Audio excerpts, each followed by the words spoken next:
In this edition of The Big Story, families left in mourning as two more residents are gunned down in Linstead St. Catherine, this time at a shop in Orangefield district. We will tell you what the police are saying about that latest incident. A brother of one of the victims says he's shocked, but will leave all vengeance to God. God see and God understand. I just leave everything in God and make God just take control of everything. He said he had a vision that his brother was shot dead, and so he even cautioned him to be careful. I called him and I told him, and he said, Jim, no walk straight. He said, just be careful of surrounding. A resident who says Orangefield is tense following the double murder appeals for peace. Seeing this type of crime, it makes you wonder. I believe now's the time for everybody just to come together and just live at peace. And at least 3 other persons were gunned down in the Linstead police area in the past few weeks. We will tell you more about the victims, including taxi operator Gary Russell, who was shot dead after surviving another gun attack a few years ago. We encourage you to subscribe to our channel right now and stay with us as we go beyond the headlines and the sound bites on this, The Big Story.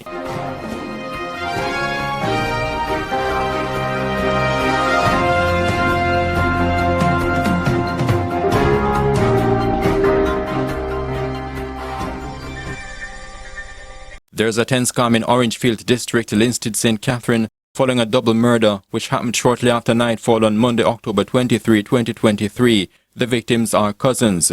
One of them is Dayton Dwyer, better known as Corey, a graduate of Charlemont High School, who was a security guard at Orangefield Primary School. The other is 36-year-old Rochelle Givens, better known as Rugo, who participated in round robins and operated a shop in the community square. It's that shop that was transformed into a murder scene shortly before 8 p.m. The Jamaica Constabulary Force, in a press release, said Dwyer and Givens were among a group of people at the business establishment when men appeared in 2 motor vehicles. It further stated that the men alighted from the vehicles and opened gunfire at the group before escaping. Amateur video shows people, mainly women, weeping and expressing shock as the bodies were being discovered. Dwyer was found outside the shop and Givens on the inside. Police eventually arrived on the scene and cordoned it off, signaling the beginning of their probe.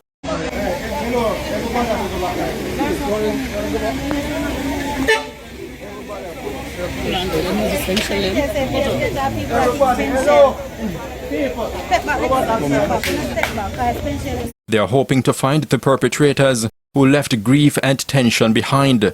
Amid it all, a resident who spoke with the Beacon in an early Tuesday morning phone interview appealed for peace. Seeing this type of crime, it makes you wonder. I believe now's the time for everybody just to come together and just live at peace. Givens' brother, Sean Heldon Givens, who lives abroad, told the Beacon that he had a vision recently, one that prompted him to encourage his late brother to be cautious. He explained that, in the vision, he saw that his brother was shot dead in his shop 10 days after his birthday, which was in September. Givens further told the Beacon that, when he told his brother about the vision, he replied, quote-unquote, "Dream no walk straight," essentially meaning that the subject of the vision perhaps would have been somebody else, not him. We advise you that the recording of Givens explaining the vision is a bit muffled, but listen to him keenly. I see this coming, but I don't know where it's coming from. My brother's birthday is the 28th of September. The early morning at GMC, my brother lived 10 days after his birthday. They were shoot him and kill him at the same shop. And Jim saw it. I called him and I told him, and he said, Jim, no walk straight. He said, just be careful of surrounding. Not bent on carrying out reprisals, Givens said he will take his brother's death to the Supreme Being. God understand. God see and God understand. I just leave everything in God and make God just take control of everything. He said he was traveling at the time he got the devastating news, one that hit him so hard he ended up sitting in the street. I called one of my cousins down there, and he called my money and said, "Cause they murdered their brother." I said, "What you talk about?" So they murdered their brother. So I got panic and nervous, so I sit in the middle of the road. I don't know. I could talk into this and a shock scene I can't come to. I don't know. I don't sleep. That brother I love so much.